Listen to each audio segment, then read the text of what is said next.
Hello, everyone, and welcome back to Boogie Studios. Let's imagine ourselves back in 1955. We turn on the radio, and we're going to listen to our favorite radio broadcast called Suspense. Hope you enjoy.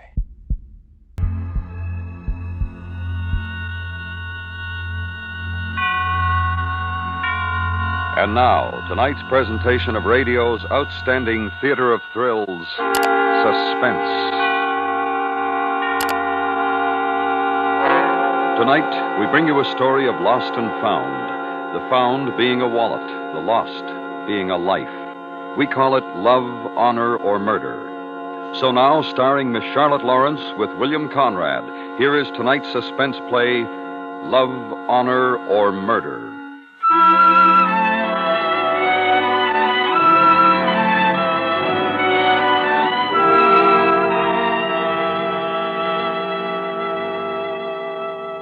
Seven years of wedded bliss, and the only thing to show for it is this stinking place. Believe me, kid, if I ever got my hands on $1,000, I'd get out of here so fast. Oh, hold it a minute, Alice. Someone came in. Is that you, Harry? Yeah, it's me. I came home early. Well, if you expect to find dinner at this hour, you're going to be disappointed. Well, it's Harry, Alice. What was I saying? Oh, yeah. Honey, the will you cut the conversation? Something's happened. What? I said, cut the conversation. Here, give me the phone. Well, if all the... Alice, Helen will call you back later. Goodbye. Baby, you know what I got here? $12,000. Are you out of your mind, Harry? Helen, I found this wallet in my cab just a few minutes ago. What? Here, look inside. Open it up. Go on. Harry, $100 bills. The 50s and 20s and 10s. More than $12,000. $12,000? Now it was all right to come home early, huh? What? Oh, gee, I don't know what to say. Well, you just take it easy, baby. Don't get too excited. I got to give it back. Give it back? Well, yeah, look at the name inside the wallet there. But you Well, brought... it belongs to a regular customer of mine, Sidney Walker, the news commentator, you know. I take him around town every afternoon. He calls up for me personally. $12,000. Yeah, but as far as we're concerned, it's not worth 12 cents. If I don't turn it into the company before Walker calls about it, well, they can throw me in the pen for 5 years. Then why did you bring it home? I don't know. I guess I shouldn't have at that. It's just that I never saw so much money before, and I wasn't very far away, and I just had to bring it home and show it to You had to bring it home and wave it under my nose. That's like you. Oh, now, Helen. That's just like you, Harry. Give me the money, Helen. Before Walker's going to remember leaving the money in my cab, he'll call up the company. Wait a second, Harry. How long ago did you find the money? Oh, about 20 minutes ago, I guess. I came straight home. Then what's the hurry? What? Well, as long as you're home, why don't you wash up and I'll fix you supper. I'll make you fine supper. Oh, I don't know, Helen. I ought to get back. Go on, honey. Wash up. It'll give us a chance for a little while to kind of pretend that money belongs to us.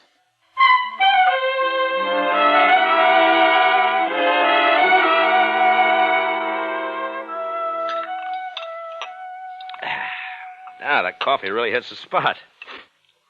Why didn't you eat, honey? I was thinking. Yeah, well, someday we'll have it too, baby. We got it right now, Harry. Yeah, for about 5 more minutes.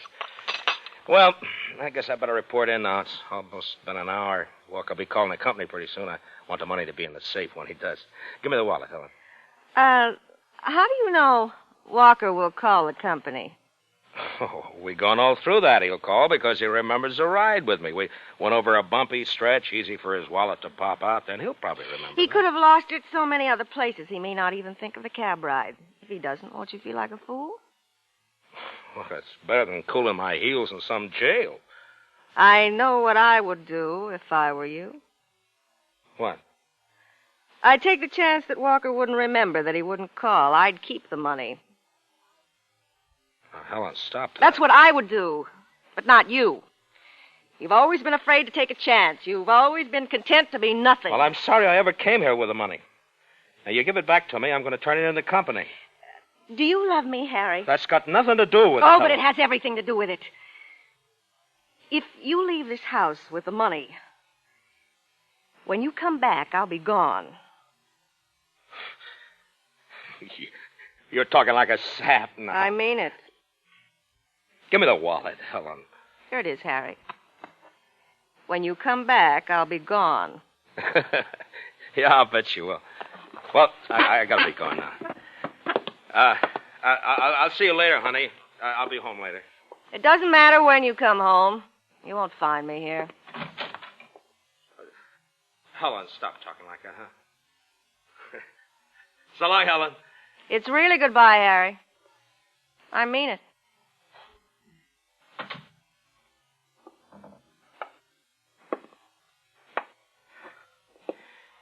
You know, from the first day we were married, you've been twisting me around your little finger only because you know how much I love you and how much I need you. I guess you'll never stop doing that, will you, Helen? Well? What do you want me to do? Nothing, darling. Nothing. Leave everything to me.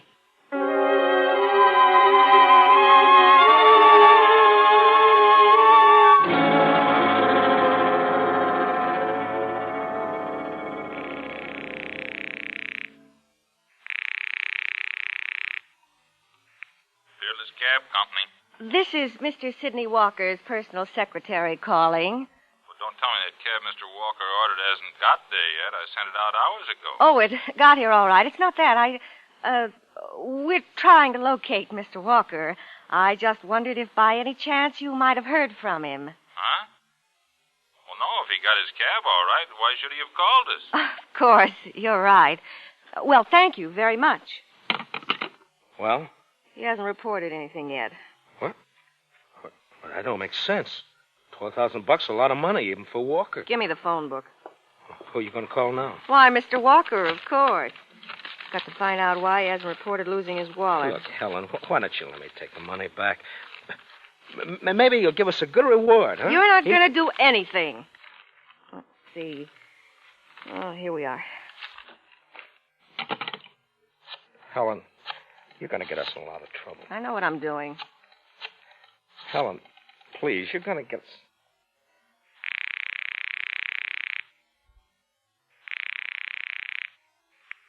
Hello? Hello. I'd like to speak to Mr. Walker, please. He's not in right now. This is Mr. Walker's housekeeper. Could I take a message? No, this is a personal matter. Where could I be certain of reaching him? Nowhere until 10 o'clock. 10 o'clock? Yes, that's when he does his nightly broadcast, you know. Oh, yes, of course. And what time does he reach the station? 5 minutes to 10. You're quite sure he'll be there then? My heavens, you could stake your life on it. That's been his schedule for a good many years. Who is this talking? Are you a friend of Mr. Walker? Oh, yes, my husband and I have known Sidney for a long time. Well, as long as you're a friend, I can tell you Mr. Walker has a busy evening ahead of him. Oh? He lost his wallet an hour or so ago. It contained a lot of money. That's too bad. I do hope he finds it. Oh, he'll find the wallet all right. He's out looking for it right now. Does he have any idea where he might have lost it? Oh, yes. And he's mighty disappointed it hasn't been returned. He knows who found the wallet? Not exactly. I think he knows who should have found it. He didn't say who. Oh. He's too kind and easygoing, that's what he is. I'd have called the police right away. Oh, why hasn't he? Oh, he doesn't want to cause any embarrassment or hard feelings, you know. So first he's going to look everywhere else he's been this evening. And if it still doesn't turn up? Well, he says if this fella he suspects hasn't come by the apartment to return the money by the time he gets home, then he'll report it all right. If we want to reach Sidney before he gets home, you say he will arrive at the radio station just before 10. At 5 minutes to 10, on the dot. Then we'll contact him there. Thank you. That was his housekeeper. And by what she said, he knows he left the wallet in your cab. See, I told you. But he hasn't reported it yet. Mr. Walker is a very fair man. Well, then I'll have time to take it back down to the company. We've got to decide what we can do to keep Walker from reporting his loss. There's nothing we can do, Helen. You just said he knows that he left the money in my cab. That's right. Then what's there to decide? What are you smiling about? Oh, was I smiling? I was thinking of something. What? You know, there's really only one way in all the world to keep Walker from telling about that wallet. What are you talking about? The only way to keep Walker from telling would be to kill it. Look, Helen, we got to decide what we're going to do now. Let's stop the jokes. Do I look like I'm joking? No. No, you don't. There's that gun in the dresser drawer. Helen, what are you talking about? You've got to kill him. It's simple arithmetic. Can I, Helen? He's never done me any harm. If he lives, you'll call the police and tell them you've stolen his money. That's why I got to return the money. And if you do that, you'll lose your wife. But, Helen... Look how simple it is. At 5 minutes to 10, you can be absolutely certain that he will be going in the broadcasting studio. If you were waiting outside for him, there's so many quiet places you could take him with a gun. But, Helen, listen to me. Even if I wanted to kill him, I couldn't. I haven't got the nerve. Oh, but you have. Every man, even a man like you, can kill once. If he's got to kill to get rid of the thing that'll destroy him. No, Helen. I can't do it. You can, Harry. You can do it for me. Look, why don't you just let me take the money back? It'd be so much better that way, Helen. What time is it? What? What time is it? 10 minutes after 9. You couldn't take the money back now, even if I let you. Well, why couldn't I? What time should you have reported in with your cab? 8:30. What difference is that? Oh. Oh, so that's it. See what I mean? If Walker reports his loss now, you're in trouble no matter what you do. They'll know you were thinking of keeping the money. And in their eyes, that's almost as bad as really keeping it. Helen, you know the rules of the company. You're supposed to inspect your cab after every fare. If they don't arrest you, they'll fire you and blackball you so you'd never get another job. That's why you kept me here, huh? Made supper for me, stalled around. You figured that one out, too, didn't you, Helen? Walker will get to the station at 5 to 10. You've got 45 minutes. Start out and act as if you were on a regular run. That'll be your alibi later. Stop at all the usual places. Talk to the boys. Act as if it were just another night. What about my schedule? I was supposed to be in at 8:30. Well, you could always tell them business was so good you couldn't come in. Shall I get the gun, Harry?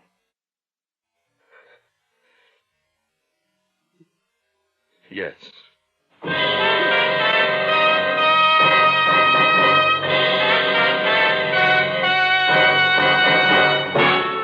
You are listening to Love, Honor, or Murder, tonight's presentation in radio's outstanding theater of thrills, Suspense.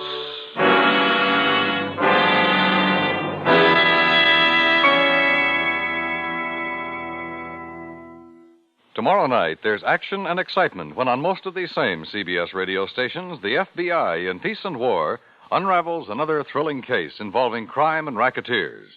Stand by for thrills tomorrow evening on CBS Radio with the FBI in Peace and War. And now we bring back to our Hollywood soundstage Miss Charlotte Lawrence, starring in tonight's production, Love, Honor, or Murder, a tale well calculated to keep you in suspense.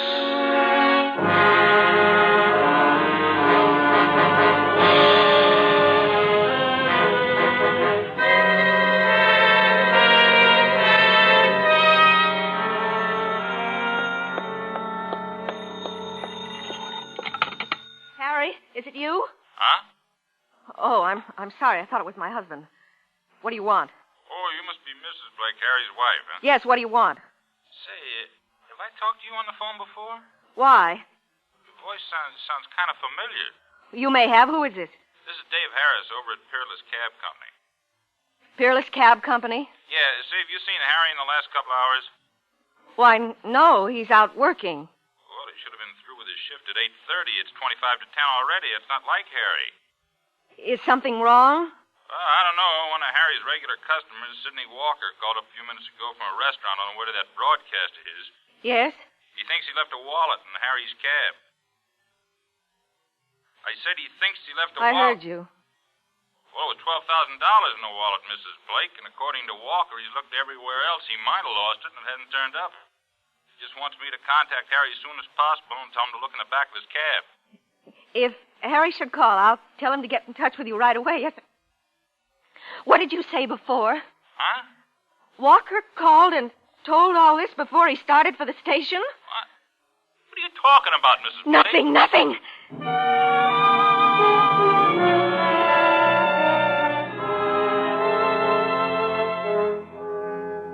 Walker called before he reached the station. And Harry will be waiting at the station to kill him. But now Walker's already told him that maybe Harry took the wallet. Everything will point to Harry. They'll arrest him 10 minutes after he's killed Walker. And Harry will tell them everything. He's weak. He'll try to blame me. He'll tell them I made him do it. Oh, I've got to call him back. I've got to stop him before he kills Walker. 25 to 10. 20 minutes to reach him. I've got to reach him. I told Harry to make all the regular stops so everyone would remember him. They'll stop for gas at the taxi garage. I've reached him there before. 7. 9. 9.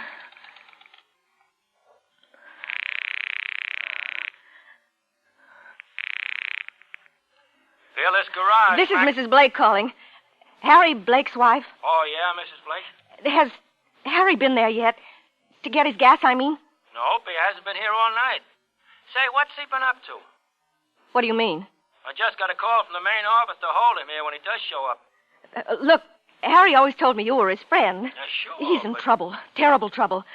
I haven't time to explain, but if I don't reach him right away, I don't know what'll happen. Well, I don't know what I can do, Mrs. Blake. You can tell me the names and telephone numbers of some of the places cabbies like Harry stop at while they're on their runs. Well, the boys stop at Gus's coffee shop on 6th Avenue for coffee. What's their number? Randolph 67098. Randolph 67098. All right, where else? Maybe if he had a few minutes to spare, he'd go into Frank's Tavern on Washington Boulevard. I don't know the number now. I'll look it up. Where else? Oh, of course, he might go up to Union headquarters to shoot a rag with the boys. Union headquarters?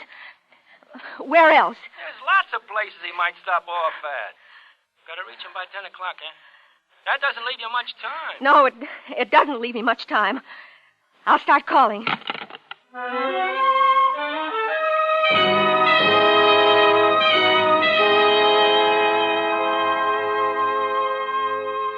What can I do now?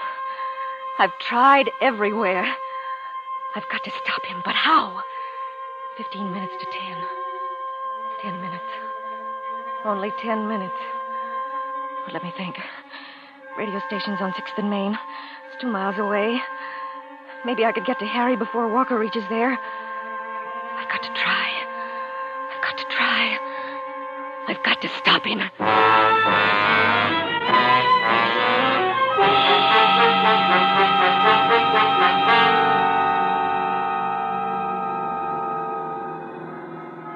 Driver, when I got into your cab, you told me you could get me to the radio station in 10 minutes. I didn't give you no guarantees, lady. I'm doing the best I can. But I've got to get there before 5 of 10. You told me you could make it. It don't do no good to holler in my ear, lady. Well, there must be some better way to make time. Can't you take side streets or something?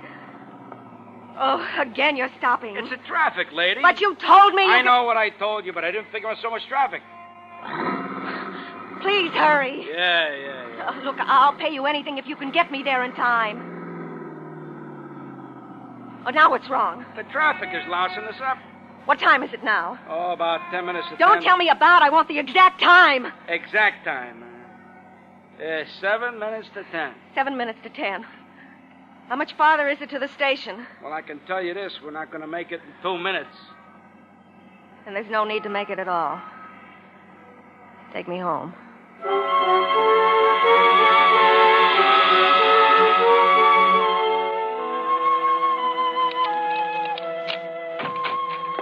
Just a minute or two before 10. He'll be coming home soon. They'll trace the killing to him fast enough.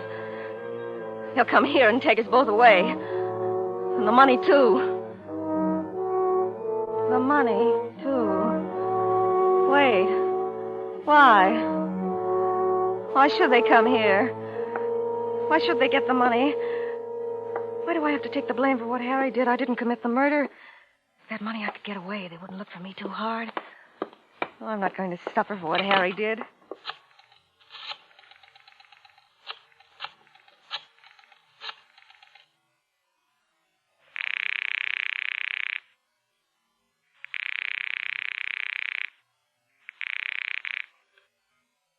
Police Department, Sergeant Graham speaking.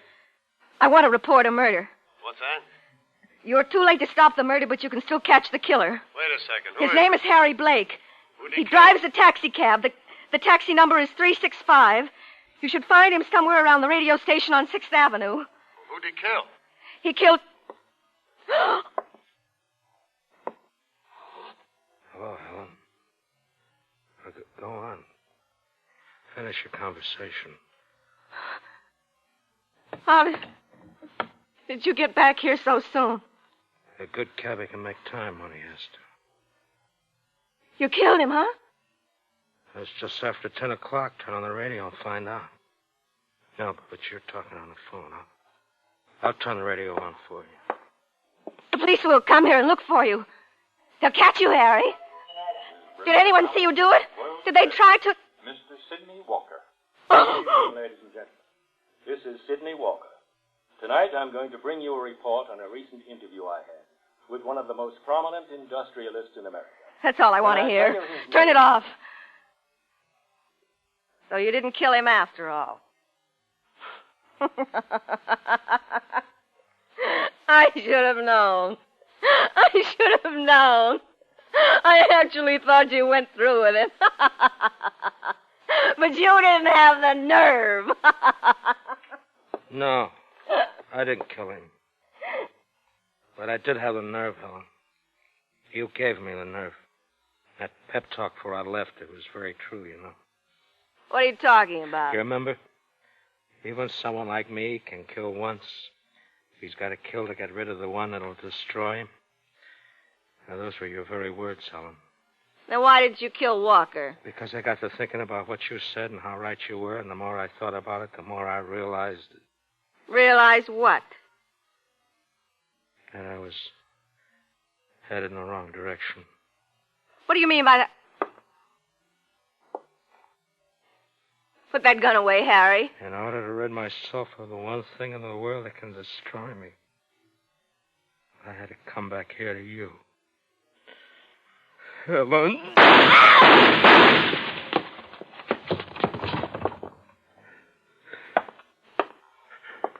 Hello? Hello? Hello? Hello. This is the police department, isn't it? I heard her talking to you. Yeah, sure, it's the police department. What's going on there? What were those shots? Wasn't my wife reporting a murder? Yeah, but she didn't tell us who was killed. Oh. Well, you see, officer, until this very moment, she really didn't know.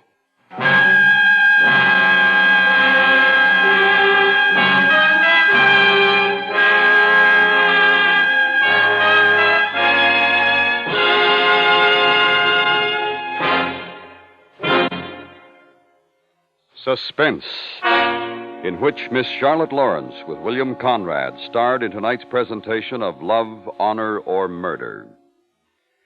Next week, the story of betrayal and retribution on Devil's Island. We call it The Stool Pigeon. That's next week on Suspense.